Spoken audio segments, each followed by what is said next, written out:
हाँ friends, nurture your mind के नए सेशन में आपका स्वागत। आज बात करेंगे श्री गणेश जी की लाइफ से सीखने की कुछ अच्छी बातें। उनकी लाइफ से सीखने वाली बहुत सारी बातें हैं, लेकिन सीखने वाली सबसे एक इंपॉर्टेंट बात, अगर आपने कोई टास्क अपने हाथ में लिया है तो तब तक ना रुकें जब तक कि आप मंजिल पर ना पहुंच जाएं, जब तक कि वो टास्क फिनिश ना हो जाए। एक कथा है कि श्री वेद व्यास जी ने जब जो महाभारत लिखना शुरू किया, वो चाहते थे कि श्री गणेश उसको लिखना शुरू करें और उसमें उनका साथ दें। तो बात आपस में तय हुई कि वेद व्यास जी बिना रुके बोलेंगे और भगवान श्री गणेश उसे लिखते जाएंगे, और तब तक लिखेंगे जब तक कि वो महाभारत जो है वो पूरी ना हो जाए। अब इतना बड़ा काव्य जिसे बिना रुके लिखना, उन्होंने लिखना शुरू किया। वेद व्यास बोल रहे थे और वो लिख रहे थे। लिखते लिखते अचानक से बीच में उनकी कलम जो थी वो टूट गई, पेन उनका टूट गया। अब क्या किया जाए? उन्होंने वहीं पे अपना दांत तोड़ा और दांत से लिखना शुरू कर दिया। इसीलिए उन्हें एक दंत भी कहा जाता है। एक दंत क्यों कहा जाता है? बहुत सारी कथाओं में ये कथा ये है कि जब जिंदगी में कोई भी मुश्किल आए तो आप वहां रुके नहीं, जब तक कि वो पूरा ना हो जाए उसमें अपने प्रयास करते रहें, चाहे उसमें जितनी भी मुश्किलें आ जाएं, एक मुस्कान के साथ उसमें आगे बढ़ते रहें। अब लर्निंग नंबर 2 क्या है गणेश जी की लाइफ से? वो कहते हैं optimum use of available resources. जितने भी रिसोर्सेज आपके पास हैं उसका इस्तेमाल करें और आगे बढ़ें। इस लर्निंग नंबर 2 में क्या है? एक बहुत पुरानी कथा है। भगवान शिव और मां पार्वती ने अपने दोनों बेटों से कहा, कार्तिक और श्री गणेश जी से, कि आप दोनों के लिए कंपटीशन रखा गया, एक प्रतियोगिता रखी गई है। आपको दुनिया के 3 चक्कर लगाने हैं और जो पहले चक्कर लगा के वापस आएगा उसके लिए एक फल है, उसे एक इनाम मिलेगा। अब श्री गणेश जी को मालूम था कि उनकी सवारी चूहे की है, वो उनके साथ कंपटीशन नहीं कर पाएंगे और चक्कर नहीं लगा पाएंगे। इससे पहले ही उनके बड़े भाई चक्कर लगा के वापस आए। उन्होंने अपने माता पिता के 3 चक्कर लगाए और उन्हें कहा कि आप ही मेरी दुनिया है। ये कहानी क्या सिखाती है? एक कि आप अपने पेरेंट्स की कदर करें, रिस्पेक्ट करें, और दूसरा ये आपको सिखाती है कि जो आपके पास रिसोर्सेस हैं उसका आप कैसे बेहतर इस्तेमाल करते हुए उसमें से आप रिजल्ट ले सकते हैं। जैसे कई बार लोगों को लगता है कि यार उनके पास रिसोर्सेज नहीं है, उनके पास पैसे नहीं है, साधन नहीं है, जैसे वो आगे नहीं बढ़ पा रहे हैं। लेकिन ये छोटी सी कहानी जो है ये आपको सिखाती है कि जितने भी आपके पास रिसोर्सेज हैं उनका इस्तेमाल करके आप आगे बढ़ सकते हैं। जैसे जैसे आप आगे बढ़ते जाएंगे आपके पास सोल्यूशन आते जाएंगे। अब तीसरी जो लर्निंग है वो क्या है? कहते हैं ड्यूटी इंपॉर्टेंट होती है, रिस्पॉन्सिबिलिटी इंपॉर्टेंट होती है, उसको पूरा करना चाहिए। एक समय की बात है, मां पार्वती शिव जी से नाराज हो गई और उन्होंने अपने महल में जाने से पहले एक बच्चे का निर्माण किया और उसको कहा कि आप मेरे इस घर की पहरेदारी करेंगे, कोई भी बाहर से अंदर आना चाहे तो आप उसे रोकेंगे और बिना इजाजत अंदर नहीं आने देंगे। अब ऐसे में शिव भगवान उस महल में अंदर आने के लिए वहां पहुंचे। उन्हें मालूम नहीं था कि ये बच्चा कौन है। वो बच्चे ने उन्हें रोकने की कोशिश की और शिव भगवान को गुस्सा आ गया और उन्होंने उसका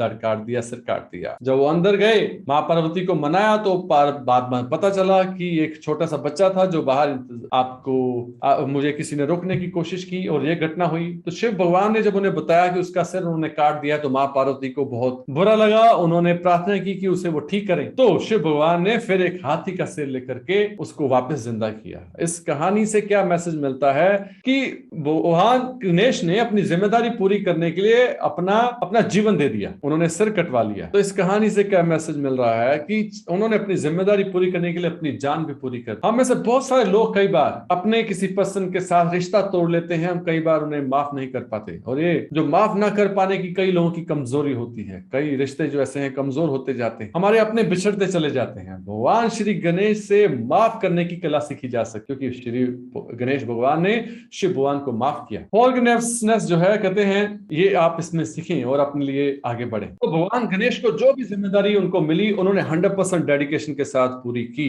वो शिव भगवान से लड़ने के लिए तैयार हो गए, क्योंकि उन्हें जिम्मेदारी दी गई थी कि कोई भी बिना पूछे अंदर ना आ पाए। तो उन्होंने उस जिम्मेदारी को पूरा करने के लिए अपना जीवन दे दिया। ये जीवन देने की भी उनके अंदर भावना, उस जिम्मेदारी को पूरा करने की भावना की वजह से आई। तो आप अपनी जिंदगी में जिम्मेदारी को इस तरह से अगर पूरा करें कि चाहे उसके लिए कोई भी कीमत चुकानी पड़े, लेकिन आप अपनी जिम्मेदारी पूरा करने की भावना से कॉम्प्रोमाइज नहीं करेंगे। ये मैसेज श्री भगवान गणेश हमें उस लाइफ में सीखने के लिए देते हैं। दोस्तों, एक और इंपॉर्टेंट बात, कहते हैं फॉरगिवनेस बहुत इंपॉर्टेंट है लाइफ में। कहा जाता है कि भगवान श्री गणेश एक बार भोजन करने के लिए कहेंगे, उन्होंने बहुत भोजन कर लिया, उनका पेट फुला हुआ था, ज्यादा खाने की वजह से उनका पेट फुला हुआ था। तो चंद्रमा उनका मजाक उड़ाने लगा। जब चांद ने मजाक उड़ाया तो भगवान गणेश को गुस्सा आ गया। उन्होंने चंद्रमा को श्राप दिया कि अब तू नहीं दिखेगा, आग से तू गायब हो जाएगा। तो चंद्रमा ने उनसे माफी मांगी। श्री गणेश ने उन्हें बड़ा दिल देते हुए उन्हें तुरंत माफ कर दिया और कहा कि मैंने कह तो दिया है कि तू अदृश्य हो जाएगा, तो फिर महीने में एक दिन तो तुम्हें अदृश्य होना ही पड़ेगा। महीने में एक दिन ऐसा आएगा जब तुम नहीं दिखोगे। यही वो रात दोस्तों अमावस्या की होती है, जब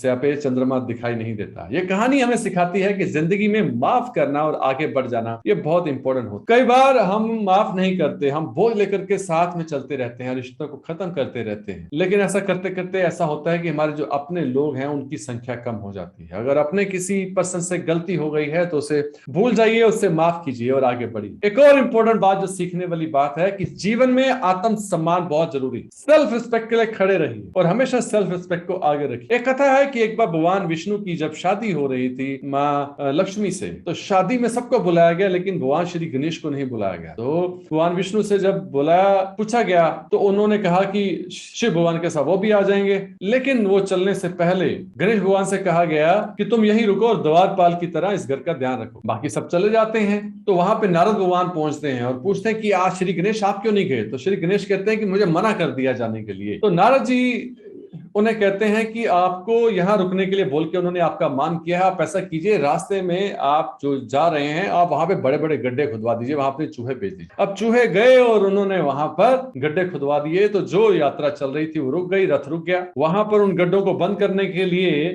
कोई सोल्यूशन ढूंढा गया, तो वहां पे किसान को बुलाया। जब किसान वहां पे आया तो उसने देखा और उसने उस गड्ढे को भरने से पहले श्री भगवान गणेश का नाम लिया और उसने कहा कि हो सकता है कि आप अपनी यात्रा से पहले भगवान श्री गणेश का नाम नहीं लिया। तो इसीलिए श्री गणेश जी की स्तुति पहले की जाती है। किसी भी चीज की शुरुआत करने से पहले श्री गणेश को पूजा जाता है, उनका आशीर्वाद लिया जाता है, इसीलिए सबसे पहले श्री गणेश का पूजन होता है। दोस्तों, उनके बड़े कान ये सिखाते हैं कि हमें हमेशा अच्छा लिसनर होना चाहिए, ज्यादा सुनना चाहिए और कम बोलना चाहिए। भगवान गणेश का बड़ा पेट होता है, वो हमें ये सिखाता है कि जिंदगी में कोई भी अच्छी या बुरी बात हो उसे पचा लेना चाहिए, इधर की बात उधर नहीं करनी चाहिए। उनकी सूंड जो हिलती डुलती रहती है हमें सिखाती है कि हमेशा लाइफ में एक्टिव रहिए, अपने गोल्स को लेकर, अपने ड्रीम्स को लेकर के आगे बढ़ते रहे। श्री गणेश जी की कृपा आप सब पर बस जो है वो बरसती रहे। हर जो उनके जो लाइफ में जो उन्होंने अध्याय जिए हैं उससे इंस्पिरेशन आप लेते रहें और अपनी लाइफ को कामयाब बनाने में उन कहानियों से कुछ सबक लेते रहें। आई होप कि जो मैंने आज आपके साथ जो फाइल शेयर की हैं, जो पॉइंट शेयर की हैं, इन्हें आप अपनी लाइफ में प्रैक्टिकली इंप्लीमेंट करेंगे। इसी तरह के नए सेशन के साथ फिर आपसे मुलाकात होगी। This is Naveen Sharma signing off until we meet you.